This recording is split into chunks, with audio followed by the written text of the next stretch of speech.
Imagine getting onto a stage with bright lights shining on you and everyone watching you. You're 12 years old and holding a simple puppet named Petunia. She's your sole friend in a world you've only just begun to explore. At that moment, you're not simply a girl from Oklahoma. You're a voice that can quiet a stadium and a spark that can light up millions of dreams. On May 30, 2017, Darci Lynne walked onto the America's Got Talent stage and took her first big breath in front of a live audience.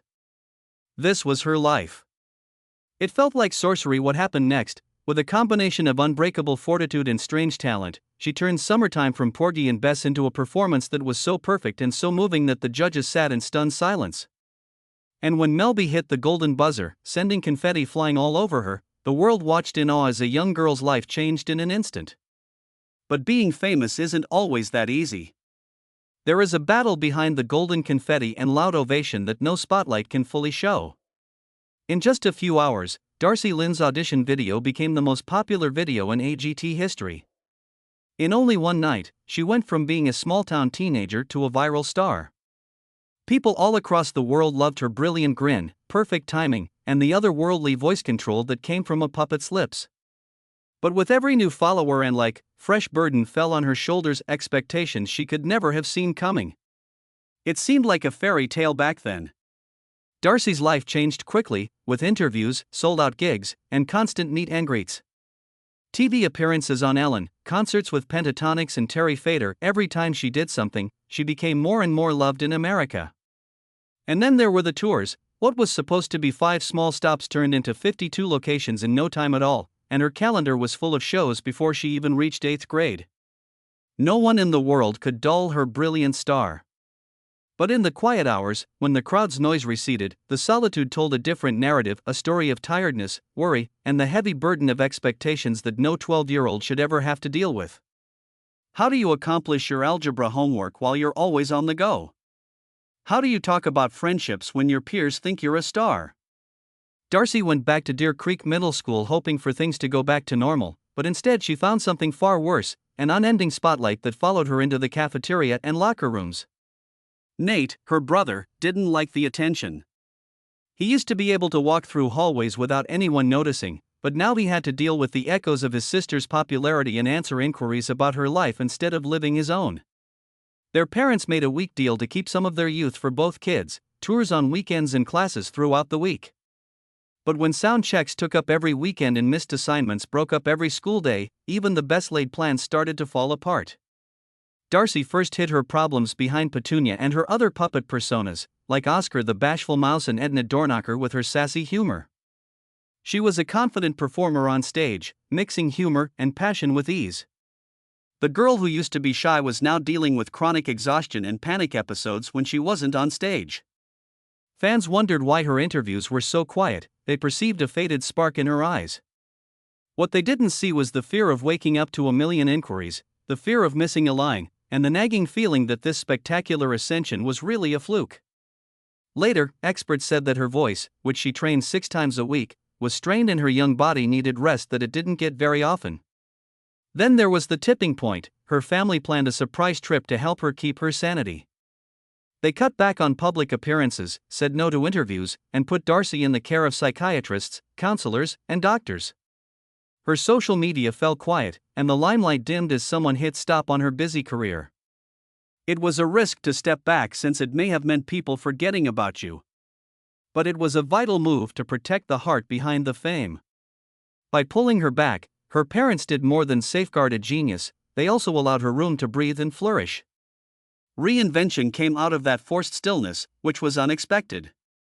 With the world quiet for a spell, Darci found passions that had been hidden by years of touring and ventriloquism. During the pandemic lockdowns, she learned how to write songs. The words she wrote were like a close-up of her bittersweet teenage years. She put Petunia down, picked up a guitar, and recorded Push Our Luck, her first single, which is full of honesty and self-discovery. Not long after that, she made her acting debut in a Netflix movie. Then she went behind the camera to make her own award-winning music video. Every time she did something, she said, "I'm more than a puppet and a voice, I'm an artist with a story to tell on my own terms."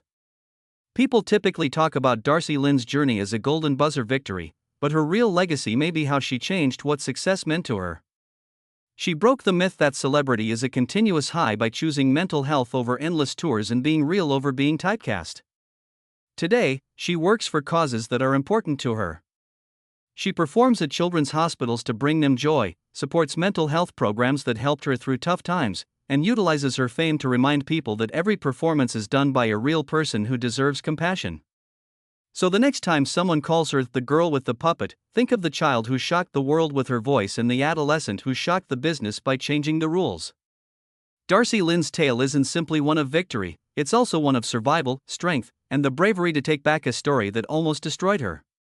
Stay with me, for there are more things to learn, moments of insight that tested her spirit and sparks of optimism that still guide her now. Even when you're famous, the road that shines the brightest typically hides fractures underneath. Darci Lynne's life after winning AGT felt like a dream, but it was actually more complicated. She didn't see it coming, but fame came at her door. One day she practiced with puppets, and the next day she was surrounded by cameras and people. Every time someone said hello, she gasped in recognition, which reminded her that she was no longer just a 12-year-old girl, she was a brand. She did a great job under bright lights, but when the doors were closed, she was so tired that it hurt. At night, when she was wired and tired, she would lie awake thinking about every cheer and every expectation that came to mind. As Darci's lively personality started to fade, her family became more and more worried. She used to be shy and quiet, but now she lives her life under a microscope, with fans and critics alike picking apart everything she does. She tried to keep up the appearance of being happy all the time, but small changes started to show. Her voice would tremble during long practices, there would be pauses in interviews, and there were even days when she couldn't smile. At those times, the weight of expectation felt like a real force pushing down on me. Parents, managers, and coaches talked about how important it was to cut back quickly and urgently behind the scenes, but the fear of losing momentum kept them from taking action. In the end, the whispers turned into passionate pleas. Darci's parents took a brave choice at a turning moment in their daughter's career. They pulled back the curtain and gave her the gift of normalcy. There were no interviews, no updates on social media, and tour dates were pushed back. The constant sound of cameras was replaced by the tranquility of family dinners and study sessions in the afternoon. It was a shocking change that could have darkened a lesser celebrity, but for Darci, it gave her something more valuable than applause: time. Time to relax, remember what life was like outside of the stage, and heal the mind and body that had been pushed to the limit. Darci took part in a rehearsal treatment throughout the next few months. She talked honestly about the panic attacks that gripped her before curtain calls and the insomnia that left her voice raspy in rooms with dim lighting and little color. Counselors helped her get rid of the knot of perfectionism and self-doubt that had been firmly wound around her heart. She learned how to say no to things that made her crazy, set limits, and make time for simple teenage pleasures like reading comic books, making cookies, or riding her bike. It wasn't a glamorous chapter, but it changed everything. As the pressure went down, she found that her resilience and confidence were stronger than ever. She knew she was more than just her performance. A lot of teens felt lost during the global pandemic, but for Darci, it was a time of great creativity. Without stages and spotlights, she sought comfort in penning songs and keeping notebooks of melodies beneath her pillow. There were no producers waiting in fancy studios. Just a guitar and an empty bedroom that echoed with possibilities. At first, she was scared to leave ventriloquism because she was afraid of failing. But each chord taught her something new, that her voice could not just sing a melody via a puppet, but also tell the truth. With a little help from her mentors, she made demos that showed the modest fragility and hope she had hidden under the weight of fame. Fans heard something they knew and something they didn't know when Push Our Luck came out. Her singing, which she had worked on for years as a ventriloquist, had more depth and was less harsh because of what she had learned in therapy. Critics appreciated her mature composition and emotional honesty, especially lines that resonated to the common worries of growing up under observation. Darci smiled at the reviewers who called it a bold reinvention, but she seemed like she was still a shy girl in a pageant when they said it. Soon, her first music video won prizes not because it had confetti in it, but because it communicated a message about finding yourself via pictures. The girl who used to hide behind puppets was now fully in the spotlight. Darci turned her hardships into compassion, in addition to her artistic growth. Do you remember the puppets? They came back not just as props, but also as instruments of joy in children's hospitals, where she performed to make the days of young patients better. She used her voice to support mental health campaigns that told kids to get help early and talk about their anxiety. She didn't use a ventriloquist act to make people cry at benefit concerts. Instead, she told them about her problems in a way that made them feel. Every grin she gave had the weight of survival and an unspoken promise that behind facades of beauty, being weak is strong. Fans found a truth in her path that was much more interesting than the audition clip. Her next chapter will show the good and bad things that are coming up. When Darci Lynne stepped back onto the stage after a season of planned silence, she felt the same nerves she had before. But this time, the tremor came with a solidity she didn't know when she was 12. The arena lights went off, leaving only one spotlight. The silence that followed was so loud that you could hear every heartbeat in the room. The layers of confetti and the craziness of the golden buzzer were gone. In their stead stood a young woman ready to tell her own story. Instead of Petunia, she held a guitar, and as her fingers touched the chords, the hush grew deeper with expectancy. Each note sounded like a promise. She would no longer hide behind a puppet but speak up for herself. Halfway through her song, she stopped to stare at the crowd of faces, looking for someone who knew her from more than just being a kid star. Instead of cries of surprise, she got polite nods and real smiles, as if the audience beheld not a memory but a living artist. Critics had cautioned her that changing her style might turn off her core admirers who loved her ventriloquism, but the response showed that change is more powerful than nostalgia. After the last chord, the applause smashed like waves against a cliff, showing that people were struck as much by her bravery as by her talent. Backstage, interviewers were buzzing with excitement as they moved from questions about viral view counts to inquiries about her new artistic direction. She addressed each one with calm confidence, putting growth ahead of prizes, being real ahead of algorithms, and being open about her flaws ahead of immaculate performances. The podcast hosts praised her honesty and asked her to talk about anxiety, therapy, and how making songs may help heal emotional wounds. Headlines changed from puppet prodigy to artist reclaimed, showing how she went from only doing ventriloquism to being able to express herself fully.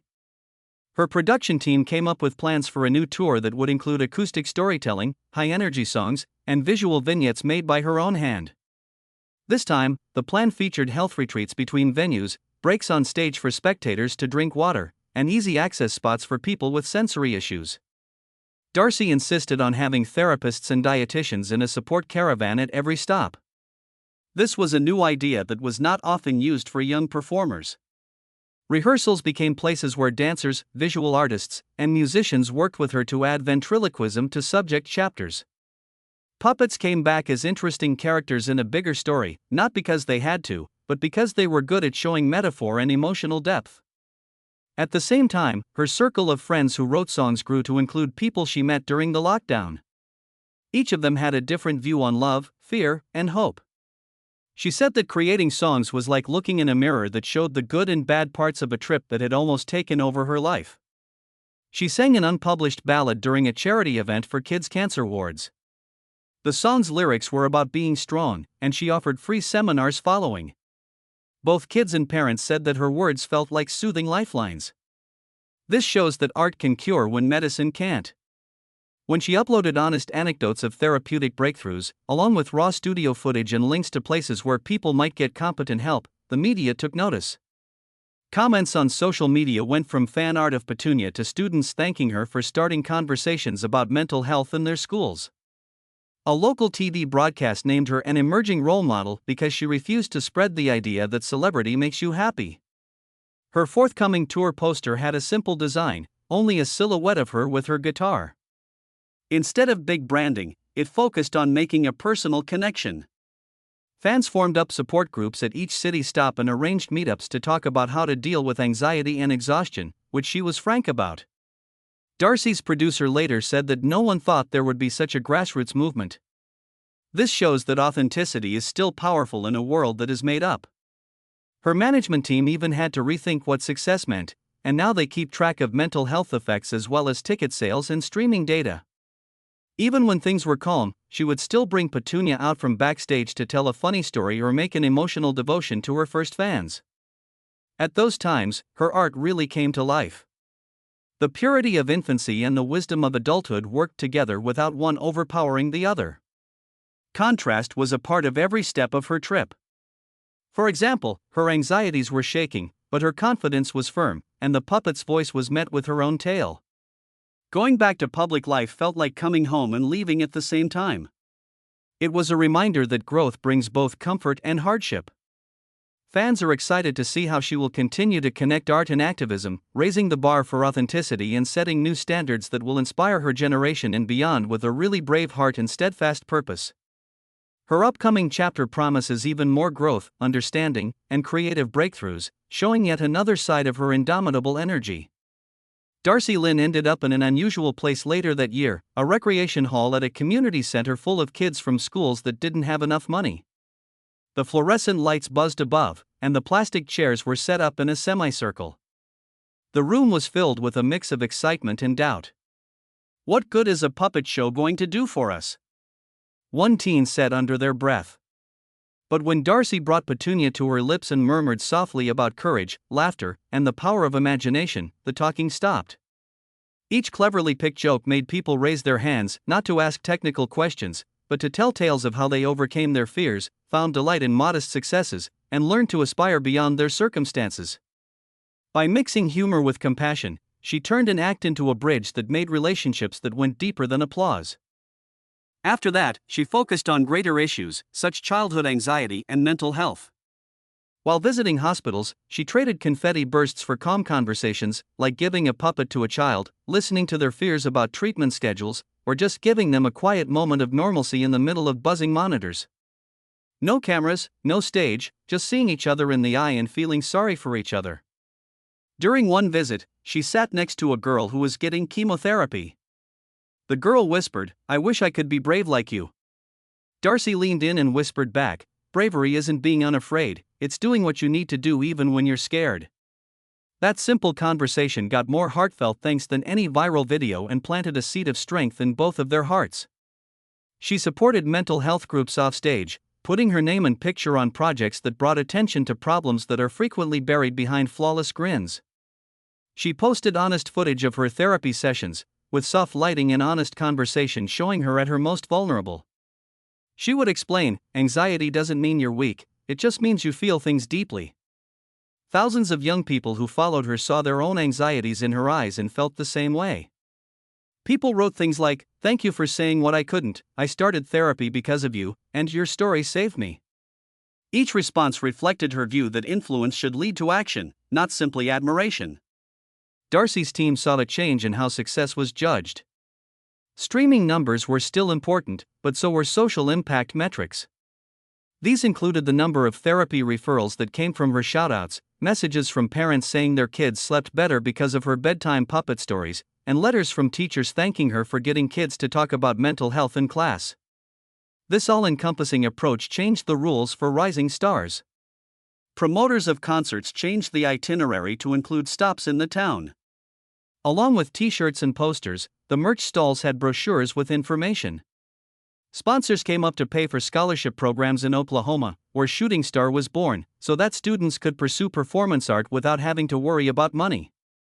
Every time I went out in public, I could see the contrast, the joyful laughter of a puppet sketch next to calm talks about feelings, the brilliant stage lights next to solemn candlelit vigils for mental health awareness. This dualism became Darci's trademark. She was no longer just the puppet prodigy who wowed judges, she was a young leader who could be both sparkly and serious at the same time. She showed this balance at a young leadership event by doing a fast-paced comedy sketch first and then telling a sensitive story about how she panicked before each audition. The room held its breath, and then everyone stood up and clapped for a long time, celebrating vulnerability as the greatest power. As her power grew, she teamed up with national children's charities. She spent the weekend narrating audiobooks for blind kids, leading puppet workshops for sick kids' siblings, and organizing live-streamed songwriting sessions on Staying Strong. During breaks, she told the participants to write out their concerns on paper puppets. These were real-life examples of worry that they could then act out and let go of.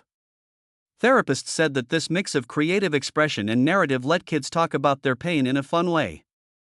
Darci stood off to the side, holding Petunia in one arm and watching in awe how a simple thought could cure so many people. She shocked people by coming back to America's Got Talent as a guest mentor instead of a contender. Along with the participants, she taught them how to be present on stage and be emotionally honest, reminding them that connecting with the audience is more important than being technically great. Fans appreciated her kindness, while judges praised her understanding. Inspired by Darci's style, the show added a new part called Heart Stage, where performers talked about their personal problems before auditioning. The number of viewers went up, showing that being honest was more interesting than putting on a show. Darci's influence has officially changed the program that started her career. She handled contrast framing with ease through it all. Her big gown sparkled under the flashbulbs at the red carpet premiere. Inside the theater, she sat quietly with notes tucked into her handbag, reminding herself of weaknesses she didn't want to disregard. There were glossy images and grainy behind-the-scenes clips of therapy homework and late-night songwriting sessions on social media. Each post made one thing clear: success isn't only about being great, it's also about having the guts to show that you're not perfect. Fans loved the message and made fan art that showed Darci not only in dazzling costumes, but also in comfy hoodies with tea mugs and notebooks. This part of her story shows something deep: change happens when skills are used for a purpose. Petunia is still her loyal companion, but now she shares the spotlight with causes that matter. The confetti now means something else. It stands for both celebration and letting go. And Darci Lynne, who used to quiet stadiums with a puppet, now listens more than she talks. She uses every platform to make sure that voices that might not be heard are heard. As her story unfolds, one thing is certain: the tragedy that might have ruined a child star instead became the impetus for a legacy of empathy, inventiveness, and unshakable hope. Darci Lynne is at a crossroads when her childhood memories, professional successes, and personal progress all come together. This moment feels both old and new to her, familiar because she knows the pleasure of waiting backstage, and new because the stakes have changed. Now, the audience is not only waiting for her next performance, but they are also watching how she combines being an artist with being an advocate, being creative with taking care of herself, and being ambitious with being real. She used to get her confidence from applause, but now she gets it from quiet times of self-reflection, like writing in a journal by lamplight, practicing guitar chords alone, or just going on a walk without a camera in sight. In these quiet moments, she finds the voice that first drew her to the stage, free from any outside influences or franchise formats. But there are still problems. As Darci gets older, the demands of the industry get harder to meet. Record companies want singles that go to the top of the charts, touring promoters want bigger venues, and brand partners offer endorsements that don't always fit with her ideals. Every offer is a test. Is this a chance to give a voice to people who don't have one, or is it a way to keep her from working on the things that matter to her? When a big company asked her to be the face of a drink brand aimed at young people, she thought about the remuneration and the message. She talked to mentors and therapists in private and asked herself if she could honestly sell items she didn't believe in. In the end, she said no, preferring to defend her character instead of going after easy money. By doing this, she delivered a strong message to her fans: influence lasts longer when it comes from real conviction, not business convenience. Darci's songwriting has become a group effort, which is a big change for her. She now works with co-writers who push her to write about emotions she's never felt before, like happiness mixed with sadness and humor mixed with vulnerability. Her songs are starting to explore identity, self-worth, and the search for meaning in more depth. Between the Spotlight and Silence, an unreleased song, provides a vivid picture of a performer who is divided between being loved by the public and being alone in private. I smile for thousands, but who sees the tears? Resonate with fans who have seen her grow up on screens. It felt like an open confession when she sang the song for the first time at a benefit event, in the middle of a set of happy songs. The crowd held its breath for a moment before breaking into sympathetic applause. This was a turning point in her development from entertainer to storyteller. This new chapter is shown in the plans for the next year's tours. Showrunners have set aside white space days for Darci, which are days when she doesn't have to do anything. This way, she may rest, think, and stay in touch with her support network. On other nights, she asks local leaders to come on stage and introduce her shows. This is a way for her to highlight grassroots efforts in each location she visits. In Denver, she worked with a group that helps young people gain authority to co-host workshops. In Portland, she joined a mental health coalition to speak in schools. In Miami, she played at an outdoor event that was free for families who were having trouble making ends meet. By giving each city stop a purpose, she turns a normal music tour into a moving celebration of hope and creativity, urging fans to help make their towns better instead of just watching the show. Her choices of collaborators show that she has carefully chosen causes that are important to her. She still supports equine-assisted therapy programs, using her own experiences of finding serenity at horseback riding retreats as an example. She's adding to her scholarship fund for young artists in areas that don't get enough attention, making sure that money doesn't get in the way of genuine talent. And she's working with mental health NGOs to make smartphone applications that teach mindfulness and coping skills through interactive stories. This project came about because she loved puppetry as a child and wanted to use modern technology to do it. Every effort strengthens the idea that art and kindness can coexist, and that a performer's legacy is not only assessed by ticket sales, but also by the lives they change by their actions. As Darci Lynne's fame grows, she still puts boundaries first. Family meals and game evenings are just on weekends. She does yoga and meditation every day to start her day off well. She only uses social media during set check-in times to avoid feeling overwhelmed. Friends from before she became famous are still important anchors, schoolmates who remember her bashful pageant days and weekends spent hanging around at local ice cream shops. Their friendship without lenses balances out the performance-driven connections that make up most of her public life. These friends remind her that laughing doesn't have to be shared to be real, and that being open is a valuable coin that should only be spent where trust is strong. Darci sees a future where there is a foundation that works to bring together the arts and mental health outreach. She envisions residencies in which young creatives interact with therapists to create puppetry performances that tackle anxiety, despair, and trauma using allegory and music. She wants to build a moving library full of instruments, puppets, notebooks, and recording gear where kids can learn how to express themselves for free. These endeavors may seem big, but ambition has been a part of her story since that first pulse of daring on the AGT stage. The wellspring has changed, it's no longer the excitement of competition, but the belief that every performance can make the world a little nicer and more connected. Darci Lynne's rise to fame was marked by a delicate balance between spectacle and surrender, between confident showmanship and humble genuineness. This contrast is still present in each new song she writes, each theater she performs in, and each cause she supports. Her experience shows us that sorrow doesn't have to be the end, it can be the start of compassion and creativity. As she grows and changes, one thing is certain, the heart that once beat fiercely behind a puppet's smile now beats even stronger in her own chest, ready to inspire generations beyond anyone's wildest dreams. As Darci Lynne starts her next chapter, she takes with her the lessons she learned from every important moment. Every success and every failure have come together to make a tapestry of strength, purpose, and artistic vision. Her actual story is in the decisions she makes every day, including how she balances creativity with compassion, ambition with honesty, and show with real connection. She recognizes that celebrity is not a destination but a journey, and the most important milestones are the lives she changes, not the ones she reaches on social media. She will debut a new play in the next several months that combines ventriloquism, live music, and spoken thoughts on mental health. Picture a stage lit by soothing violet light, with a single white puppet sitting on a stool. Darci's voice tells personal stories of weakness and hope. She will talk openly about anxiety, self-worth, and the healing process in between songs and sketches. People will laugh, cry, and most importantly, feel like they are being seen. Her biggest goal is to make art that feels like a pleasant discussion instead than a one-way performance. She will work with more and more people, including up-and-coming artists, mental health advocates, and heads of nonprofits. She wants to start a mentoring program for teens who are having trouble with their mental health. It will match them with professionals in therapy, songwriting, and stagecraft. Workshops will teach people that creativity is a way to deal with feelings and build community by combining interactive puppet design with guided self-expression. The main purpose is to hold an annual empathy festival where art and advocacy meet. At this festival, storytellers, therapists, musicians, and visual artists come together to share their skills, works, and support networks.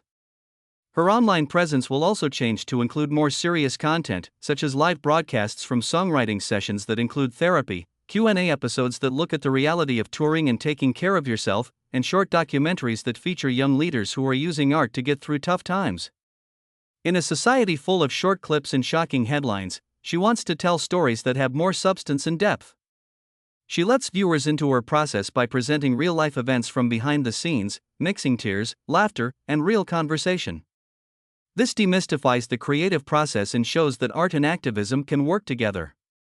Of course, the balancing act goes on. She will still go on tour and put out new songs, but now each album will come with interactive pamphlets that have mental health exercises, suggestions for reflection, and resource lists. At checkout on ticket sites, you will be able to choose to give money to local organizations. This will turn amusement into a way to be kind. For seasonal tours, she'll make light-up wristbands that flash together during happy songs to show that everyone is together. When the chorus gets louder, the crowd won't just be watching, they'll be part of a living tapestry of shared purpose. At its core, Darci's voice is still her most potent tool, both literally and figuratively. Her vocal cords still convey melodies, but the way her words echo is much more powerful. They make people feel and inspire them to do good things. She learned a long time ago that one note can make an arena quiet. Now she knows that one story can transform a life. And so she recounts her story on purpose, with care, and with complete honesty. As this last act plays out, both fans and novices will see a change that comes from the heart and is made sharper by experience. The puppets that used to be her mask now stand together as symbols of healing for everyone.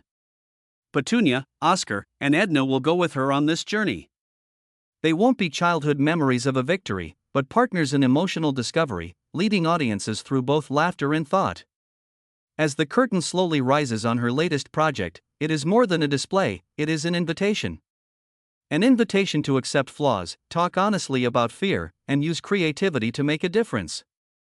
It serves as a reminder that every performance and every conversation can help people understand and care about each other. Darci Lynne's story has gone beyond the limits of competition and became an ongoing conversation between the artist and the audience. This relationship was built on vulnerability and shared humanity.